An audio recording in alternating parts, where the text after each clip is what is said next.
I watched my younger sister Ashley fold a document in her hands while standing in front of 30 shocked guests at my nephew Connor's first birthday party. The paper she claimed was my dead husband's will, stating that Connor was David's biological son and entitled to $600,000 of our San Diego home. My name is Rebecca Thompson, and at 34 years old, I never expected to become a widow. 4 months ago, I lost David, my husband of 7 years, in a car accident when a drunk driver ran a red light during his evening commute from a construction site in Riverside County. Just weeks after we buried him, Ashley dropped this bombshell claiming David had fathered her son and left him half our house in his will. She stood there with theatrical tears announcing to everyone that Connor was the result of a secret affair between her and my deceased husband. If you're watching this and family betrayal has ever hit close to home, take a moment to like and subscribe. Trust me, you'll want to hear how I handled what came next, because this story gets much more twisted than anyone could have predicted. Ashley thought she was delivering devastating news that would destroy me emotionally and financially. Instead, she had just made the biggest mistake of her life. Because there was something about David that Ashley didn't know. Something that made her elaborate lie not just cruel but biologically impossible. But to understand why I was barely containing my laughter at my sister's fraud attempt, I need to take you back to how David and I built our life together, and the warning signs I should have seen coming long before Ashley tried to destroy everything we had created. Everything started 9 years ago, when I thought I had found my soulmate at an animal rescue fundraiser in Balboa Park. I was the lead veterinarian coordinating medical care for over 200 rescued animals from a hoarding situation when this tall civil engineer approached our medical station. David had volunteered his expertise to design a new shelter facility pro bono. He looked completely out of place among the veterinary equipment in his clean work clothes and steel-toed boots. "I need to understand your operational requirements," he said, pulling out a notebook. "How many animals do you process daily, and what are your quarantine protocols?" I was explaining ventilation needs for isolation units when he interrupted with a smile that made his green eyes crinkle. "What if we elevate the intake area and create a gravity-fed drainage system?" he suggested, sketching on a napkin. "That would reduce contamination risk and cut cleaning time in half." That was David Thompson. Brilliant, practical, and always thinking about improving life for everyone around him. He wasn't just offering professional skills for free. He was genuinely invested in solving problems that would help both animals and overworked staff. We went on our first date 3 days later to a small Italian restaurant in Little Italy. The conversation flowed like we had known each other forever. David told me about designing earthquake-resistant buildings for low-income housing, while I shared stories about animals I had saved that week, including a pit bull who had been used for fighting but was learning to trust humans again. What struck me most was how David listened. Not politely waiting his turn to talk, but asking thoughtful questions about veterinary procedures and animal behavior. When I mentioned challenges of treating abused animals, he didn't offer empty platitudes. Instead, he asked specific questions about rehabilitation timelines and success rates. 8 months later, David proposed at the same animal rescue where we first met. He coordinated with staff to bring out Bella, a golden retriever we had both helped nurse back to health after she was hit by a car. As I checked Bella's healing surgical sites, David dropped to one knee. "Rebecca, you've shown me that love means dedicating your life to healing and protecting those who can't protect themselves. I want to spend my life healing and protecting you the same way." We bought our Craftsman home in Hillcrest a year after the wedding. At $1.2 million, it stretched our budget, but David had been promoted to senior project manager, and my veterinary practice was thriving. The house needed work, but had character with original hardwood floors and a large backyard where we planned to foster rescue dogs. Those first years were everything I had dreamed marriage could be. David would come home from construction sites covered in dust, but always ready to assist with emergency surgeries. On weekends, we hiked Torrey Pines or volunteered at adoption events. We talked constantly about starting a family, but after 3 years and 3 failed IVF attempts costing nearly $80,000, we had to accept that children weren't meant to be part of our story. "We can still have a beautiful life," David said after our final failed attempt. "You and me together. That's enough for a lifetime of happiness." And he meant it completely. We rebuilt our dreams around the life we had rather than mourning what we couldn't have. But there was one shadow that kept appearing in our happiness, and that shadow was my younger sister Ashley. But there was one shadow that kept appearing in our happiness, and that shadow was my younger sister Ashley. 4 years younger than me at 28, Ashley had always been what our family politely called the free spirit. While I was grinding through veterinary school at UC Davis, she was dropping out of San Diego State after 2 semesters to pursue entrepreneurial opportunities. These opportunities involved multi-level marketing schemes, selling essential oils, workout supplements, and crystal jewelry that supposedly had healing properties. Each venture started with breathless excitement about financial independence and ended with our parents quietly paying off her credit card debt when the business collapsed. Our parents, Linda and Michael Chen, owned a successful accounting firm and had spent decades bailing Ashley out of financial troubles. Every failed business venture, every unpaid rent notice, every maxed out credit card became a family emergency requiring their immediate intervention. Ashley was undeniably beautiful, with effortless charm that drew people to her like moths to a flame. She had long black hair that always looked perfect, and a smile that could convince anyone to give her what she wanted. But underneath that surface charm was an undercurrent of competition that drove every decision she made.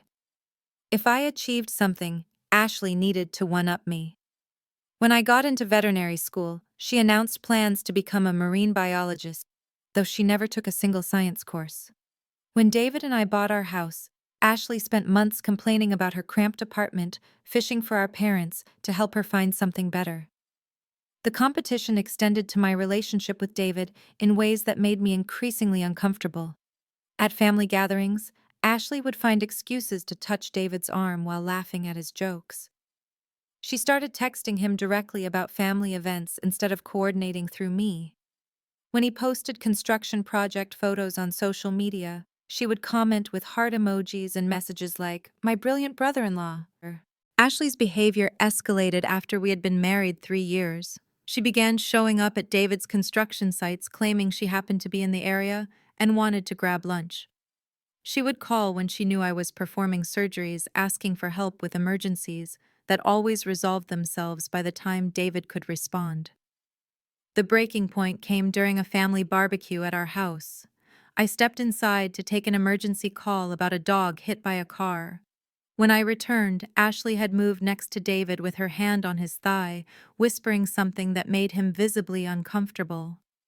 That night, David told me exactly what Ashley had suggested, that I was too focused on my career to appreciate him and that he deserved someone who could give him proper attention.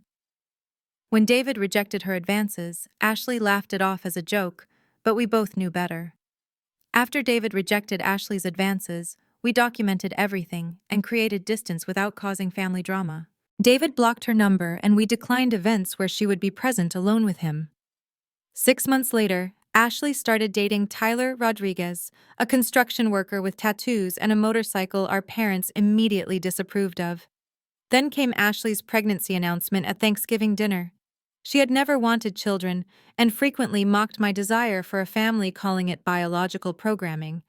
Yet there she was announcing her pregnancy with theatrical tears about the miracle of life.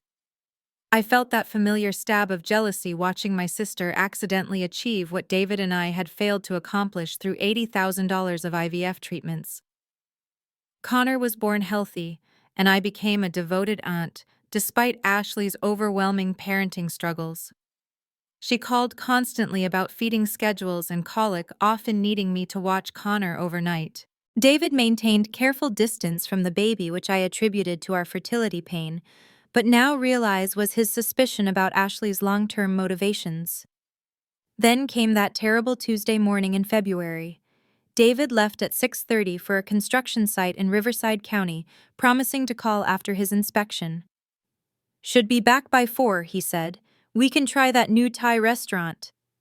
At 2:15 my phone rang, Riverside County Hospital. A drunk driver had run a red light at 60 miles per hour, killing David instantly. Marcus Webb, the 24-year-old driver, had been drinking since 11 a.m. and survived with minor injuries. Throughout the funeral arrangements, Ashley was strangely absent. She sent texts claiming Connor was sick or she couldn't find childcare. At David's service, she arrived late in sunglasses and left immediately without attending the reception. I was too consumed with grief to analyze her behavior. I assumed she was dealing with her own sadness while managing single motherhood since Tyler had moved to Phoenix. I interpreted her absence as respectful distance rather than recognizing she was planning to exploit David's death for financial gain.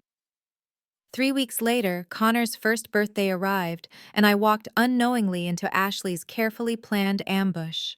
I arrived at Ashley's duplex in Chula Vista, with dark circles under my eyes that no concealer could hide, and a carefully wrapped gift for Connor. The small house was decorated with blue balloons and a happy first birthday banner, but the atmosphere felt charged with tension I couldn't identify. Several people I didn't recognize clustered in the kitchen, speaking in hushed tones that stopped when I walked past. Their eyes followed me with anticipatory intensity, like they were waiting for a show to begin. In the backyard, more guests stood in groups holding plastic cups and whispering among themselves. My parents sat awkwardly at a folding table, looking unusually stiff. My father stood when he saw me, relief washing over his face. "Rebecca, we weren't sure you would make it today." "Where's the birthday boy?" I asked, setting Connor's gift on the designated table. "With Ashley," my mother said without meeting my eyes. "They should be out soon for the cake." I spent 30 uncomfortable minutes accepting condolences and deflecting questions about my emotional state. Everyone seemed on edge, with conversations stopping abruptly when I approached. I attributed the strange atmosphere to people not knowing how to act around a recent widow. After what felt like an eternity, Ashley emerged from the house carrying Connor on her hip. She wore a new emerald dress I had never seen, and her hair was freshly highlighted. Connor looked adorable in a button-down shirt and bow tie, but Ashley barely acknowledged my presence as she placed him in his decorated high chair. Ashley moved around the yard with unusual confidence that was completely different from the overwhelmed mother persona she had projected for months. There was something theatrical about her demeanor that made me deeply uneasy. She tapped a plastic spoon against her cup, requesting attention. Conversations died immediately as guests turned toward her with expressions of anticipation mixed with uncomfortable knowledge. "Thank you all for coming to celebrate Connor's special day," Ashley began, her voice carrying clearly across the yard. "This past year has been full of surprises and challenges, as many of you know." Guests exchanged meaningful glances that excluded me completely. My mother examined her fingernails while my father shifted uncomfortably. A chill ran down my spine as I sensed something was terribly wrong. "I've been keeping a secret," Ashley continued, placing her hand on Connor's head. "One that I can no longer hide, especially after recent tragic events." My heart raced as I watched Ashley's face transform into calculated determination. This wasn't spontaneous emotion. This was a rehearsed performance. "Connor is not Tyler's son," Ashley announced, her eyes finding mine with laser focus. "He's David's." The world stopped. I heard gasps around me and felt my father stiffen, but it was background noise to the rushing in my ears. My sister was claiming she had slept with my husband, and that Connor was David's biological child. "David and I had a brief affair 2 years ago," Ashley continued with steady, rehearsed delivery. "It was a mistake, a moment of weakness for both of us. We never meant to hurt anyone, but these things happen." I stood frozen, unable to process the absurdity. An inappropriate smile tugged at my lips. Not happiness, but the kind that emerges when something is so outrageously false, it becomes almost comical. Ashley reached into her purse and pulled out a folded document. "David knew the truth about Connor. Before he died, he updated his will because he wanted his biological son provided for. She unfolded the paper theatrically. This will states that half of the house David and Rebecca owned should go to Connor as his biological child, $600,000. Every eye turned to me, expecting dramatic breakdown or emotional explosion. I could see pity, morbid curiosity, and discomfort written across faces of people witnessing what they thought was a widow discovering her husband's betrayal. Then, to everyone's surprise, including my own, I felt that smile break free. I pressed my lips together but couldn't contain the laughter bubbling inside me. "Oh, I see," I said calmly, taking a deliberate sip of water. "May I see this will, Ashley?" Her confident expression faltered. She clearly hadn't expected this reaction from a grieving widow who had supposedly just learned about infidelity and a secret child. I scanned the document quickly, noting obvious inconsistencies. Wrong legal language, amateur structure, and a clearly forged signature with incorrect connecting strokes between letters. "Thank you for sharing this," I said with deadly calm, folding the paper. "I think I need to go now." "That's it?" Ashley asked, confusion replacing her smugness. "You're not going to say anything else?" "Not right now. This is Connor's day. We can discuss your claims privately later." As I walked to my car, I heard murmurs behind me. Once safely inside, I finally released the laughter that had been threatening to escape. Tears streamed down my face from a mixture of grief, anger, and incredulous disbelief at Ashley's audacity. Because there was something Ashley didn't know about David. Something that made her elaborate lie not just cruel, but biologically impossible. Because there was something Ashley didn't know about David that made her claim biologically impossible. Something we had kept private from everyone, including our own parents. Something that would destroy her fraud completely. The truth began 3 years ago during Ashley's dinner at our house to celebrate her new job at a dental practice. David had prepared chicken marsala, and we opened wine from our Sonoma honeymoon. Everything was pleasant until I received an emergency call about a German shepherd hit by a car needing immediate surgery. The call lasted 30 minutes, coordinating with the surgical team and walking the distraught owner through treatment options. When I returned to our dining room, the atmosphere had changed completely. David looked visibly uncomfortable while Ashley had moved from across the table to the seat next to him with her hand resting on his forearm. That night, David told me exactly what happened. While I was handling the emergency, Ashley had made a pass at him, suggesting I was too focused on my veterinary practice to appreciate him properly, and that he deserved someone who could give him real attention. When David firmly rejected her, Ashley laughed it off as a joke. But Ashley's inappropriate behavior wasn't isolated. Over the following months, she found increasingly bold ways to test David's boundaries. She would touch his arm during family gatherings, send flirtatious text messages, and comment on his social media with heart emojis. The situation escalated when she showed up unannounced at his construction site, claiming she wanted to take him to lunch. After that incident, we confronted my parents about Ashley's behavior, but they dismissed our concerns, suggesting David was misinterpreting friendly gestures or feeling flattered by attention from a younger woman. That conversation made it clear my parents would never acknowledge Ashley's inappropriate behavior as problematic. David and I made a crucial decision.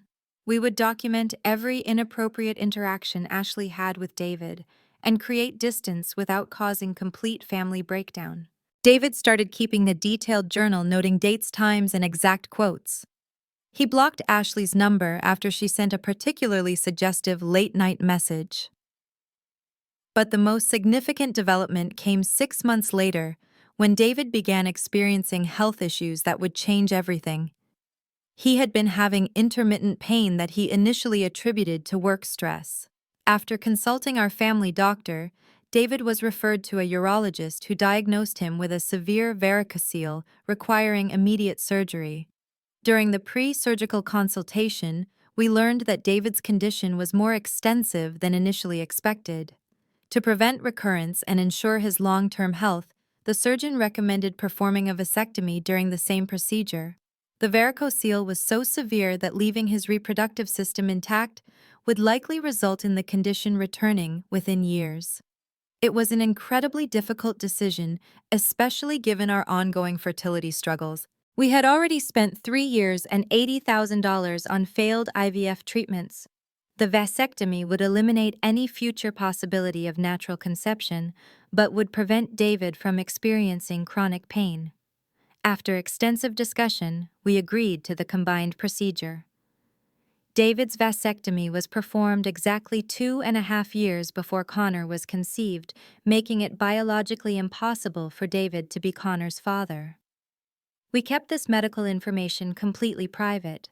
After years of invasive questions about our childless status, we had learned to protect our reproductive privacy.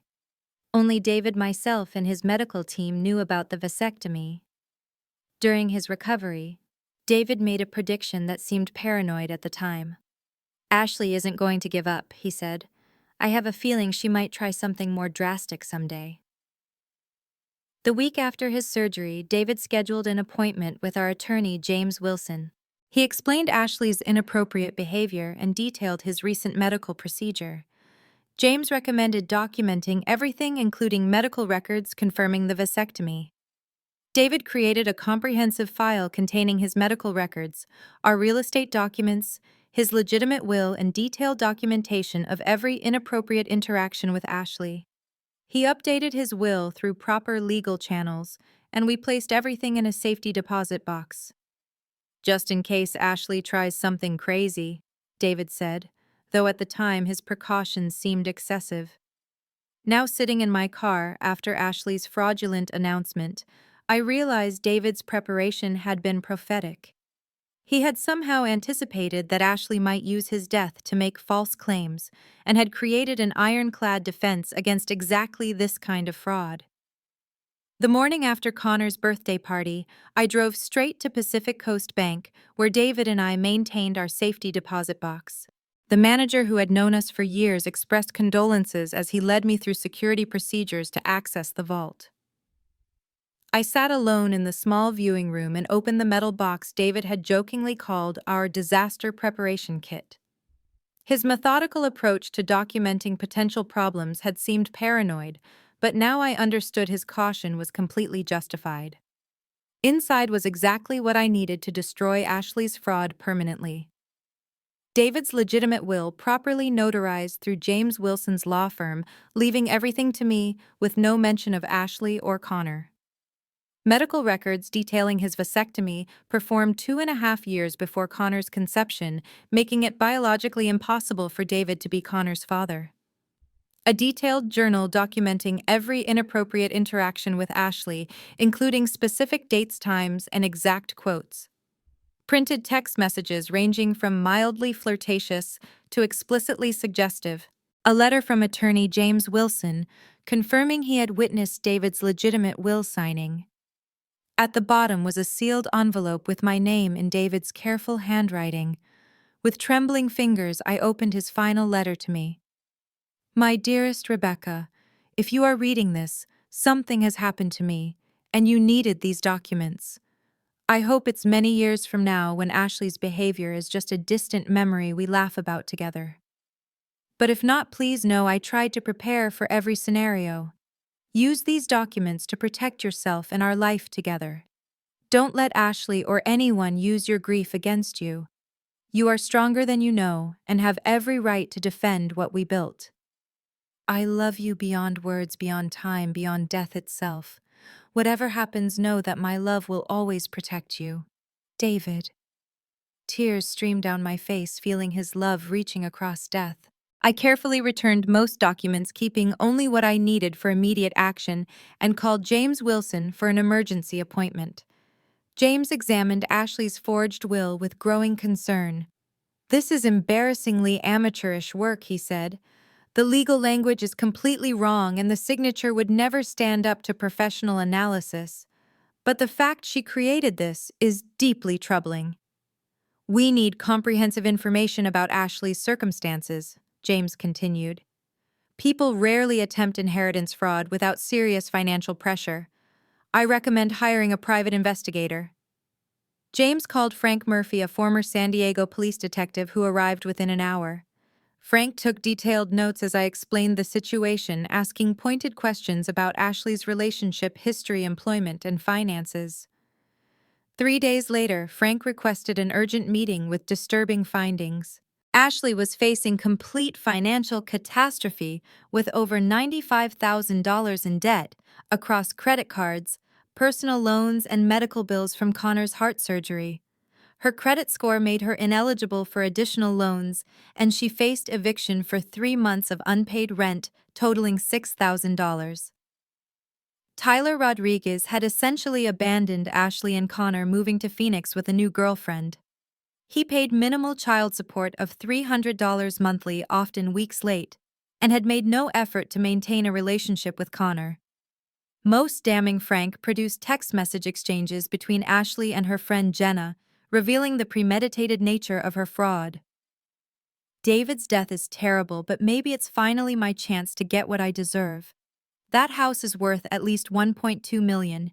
If I play this right, I could solve all my problems. The will is almost finished. My friend Dave found David's signature online from charity auction photos. It looks totally authentic. Rebecca has always been the golden child. Time for me to get my fair share.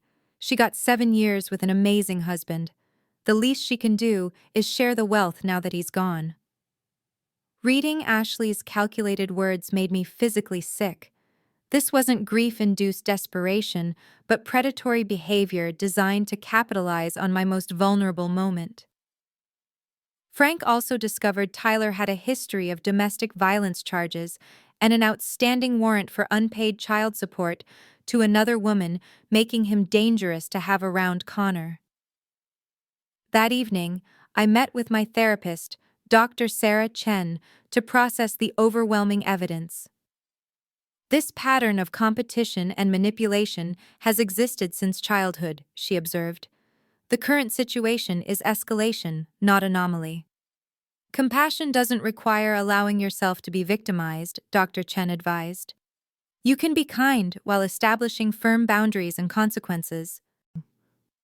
After careful consideration, I decided to confront Ashley privately, with all evidence offering her a choice between criminal prosecution or a compromise arrangement that would provide for Connor while requiring accountability from her. With renewed determination, I called Ashley the next morning, prepared to execute the confrontation strategy I had developed with James Wilson's guidance. I needed to approach this like a careful surgical procedure rather than an emotional family argument. "We need to talk about the will you showed at Connor's party," I said when Ashley answered with the cheerful tone of someone believing her plan was succeeding. "Can you come to my house tomorrow afternoon at 2, just you without Connor?" "I knew you'd come around," Ashley replied with smug satisfaction that made my stomach turn.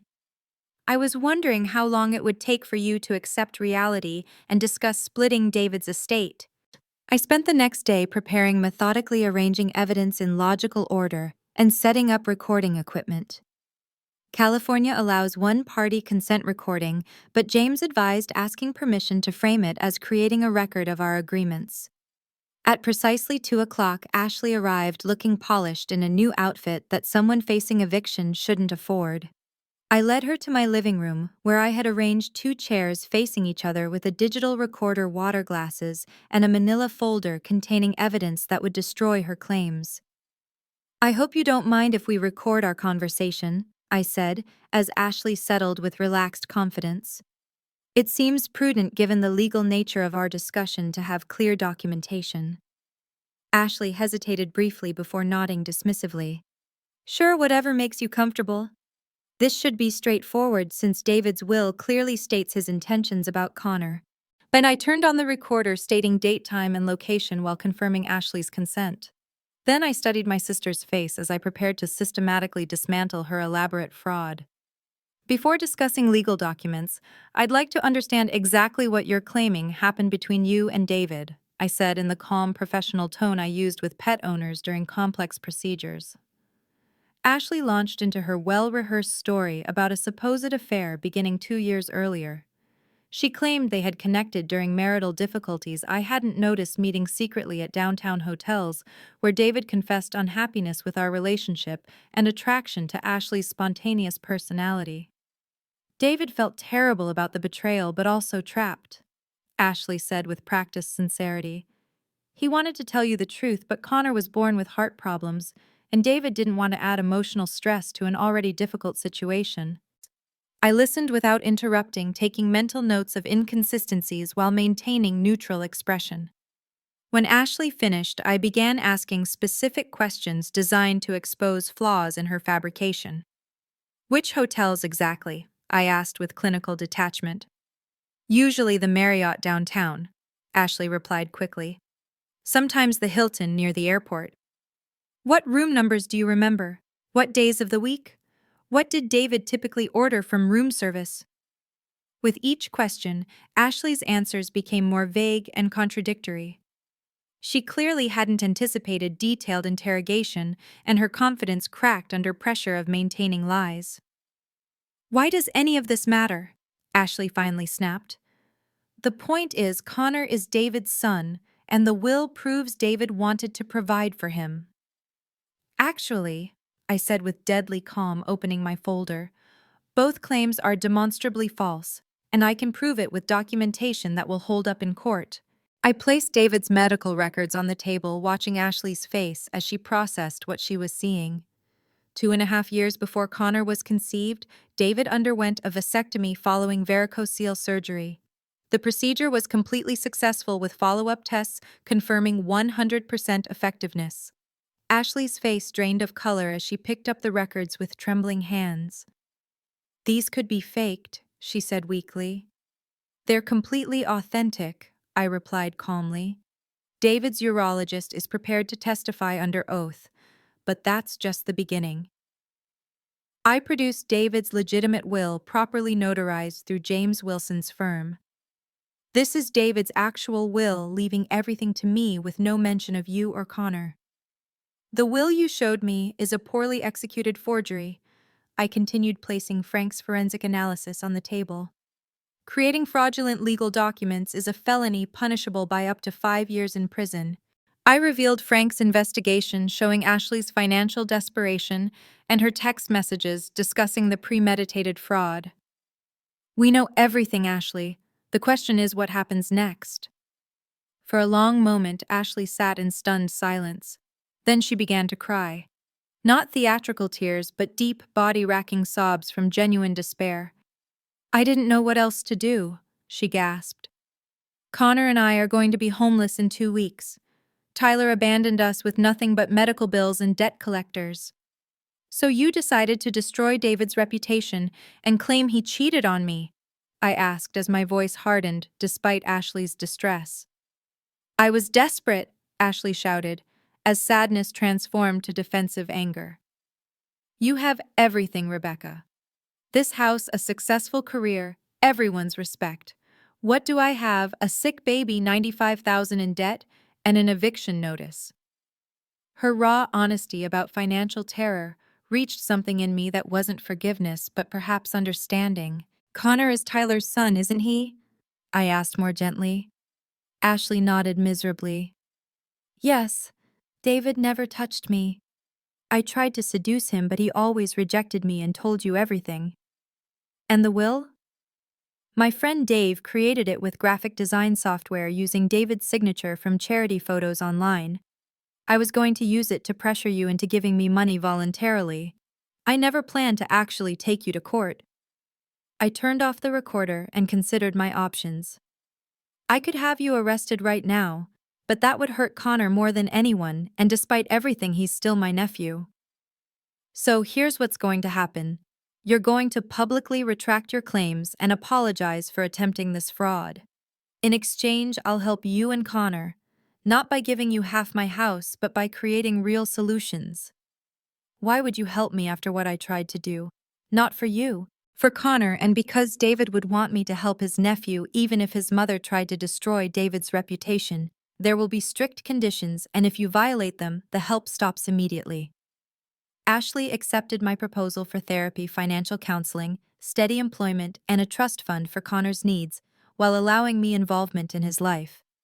"I don't deserve your help," Ashley said quietly. "You're right, but Connor deserves stability, and I deserve to have David's memory protected. This gives us both what we need." The following Saturday evening, I hosted the family dinner where Ashley would confess her fraud to our parents. They arrived early carrying wine and my mother's signature lasagna as a peace offering. "I don't know what this is about," my mother said, setting the dish on my counter. "But Ashley has been calling us in tears, saying you're forcing her to some sort of family meeting." "Just wait until everyone is here," I replied, pouring wine. "This needs to be addressed with everyone present." By 7 o'clock, we sat around my dining room table with Ashley looking pale and uncomfortable, while a small recorder sat in the center. After explaining the recording, I asked Ashley to share her confession. "I lied about Lucas being David's son," Ashley said barely above a whisper. "David and I never had an affair. Connor is Tyler's child, and I forged the will I showed at the birthday party." My parents stared in shock. "But why would you do such a thing?" my father demanded. "Do you have any idea what that claim did to your sister and David's reputation?" Ashley explained her desperate financial situation, the mounting debts, Tyler's abandonment, and the eviction notice. As she spoke, I watched my mother's expression shift from shock to sympathy. "Oh, honey, why didn't you just come to us for help?" my mother said. "You didn't need to make up such terrible lies." "Would you have given me $400,000? Ashley asked bluntly. "Because that's what I would have gotten if my plan worked." "I know it was wrong," Ashley admitted. "Rebecca has evidence to press charges against me if she wanted." My mother turned to me in alarm. "You wouldn't do that to your own sister, would you?" "I could," I said firmly. "What she did was criminal fraud. But she's family and she has Connor to think about." I outlined the agreement Ashley and I had reached, including therapy requirements, the trust fund for Connor, and public retraction of her claims. "That's very generous, especially after what she did," my father said, looking relieved. "It's not that simple, Mom," I said when my mother brightened about putting this behind us. "Trust has been broken here. Healing will take time and there need to be boundaries going forward." I explained that my parents needed to stop enabling Ashley's behavior with constant bailouts, and that my relationship with Ashley would be different now, focused on Connor's welfare rather than sisterly closeness. "Being family doesn't mean tolerating abuse," I said gently. "What Ashley did was abusive. She tried to use my grief to steal from me at my most vulnerable moment." When they left, my father hugged me tightly, whispering, "I'm proud of you, Rebecca. David would be too." Ashley was last to leave, pausing at the door. "I really am sorry for everything. Not just the fraud, but for years of competing with you instead of celebrating your success." "I know," I replied, "and I hope therapy helps you understand why you made these choices." 1 year after David's death, I stood in our garden watching spring bulbs push through soil. The daffodils David had planted bloomed in brilliant yellow against newly green lawn, reminding me that life continues even after devastating loss. So much had changed. The trust fund for Connor was established and helping with his ongoing medical needs. His heart condition required monitoring, but he was thriving as a cheerful, curious toddler. Ashley had surprised everyone by embracing our agreement conditions completely. 6 months of therapy helped her recognize childhood competition patterns and self-sabotage behaviors. She found steady employment as an office manager at a dental practice, providing stability and benefits. Our relationship remained formal but cordial. I saw Connor regularly for park outings and museum visits, while Ashley and I maintained respectful distance. My parents struggled initially with the new boundaries I established but gradually learned to support Ashley without enabling dependency. The grief support group I joined became a lifeline, connecting me with others who understood loss in ways well-meaning friends couldn't. 3 months after confronting Ashley, I established the David Thompson Foundation, providing scholarships for engineering students from underprivileged backgrounds. Seeing David's legacy continue in young careers gave me purpose beyond grief. I also met Michael, a philosophy professor, at a foundation fundraiser.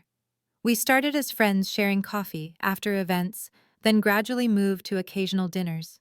It felt different than my relationship with David, as it should. Michael understood that David would always be part of my life, and that loving again didn't mean replacing what came before.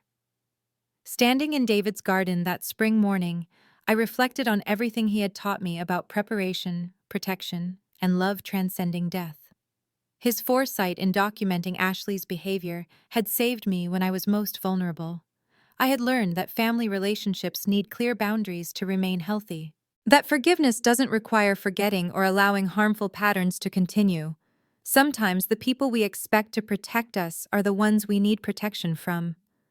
The daffodils swayed in morning breeze, resilient after harsh winter. Grief is like that too, not a straight line, but seasons of challenge and unexpected beauty. I was stronger now, more cautious, but ultimately more authentic in relationships. If you're watching this as someone with decades of life experience, you understand that family betrayal cuts deepest because it violates our most sacred trust. As we age, we often become more vulnerable to manipulation from those we've loved longest. My advice: document important decisions, maintain clear boundaries, even with family, and remember that true love protects rather than exploits. Don't let anyone use your grief, age, or isolation against you. The people who truly care about you will respect your boundaries and support your well being, not take advantage of your vulnerability.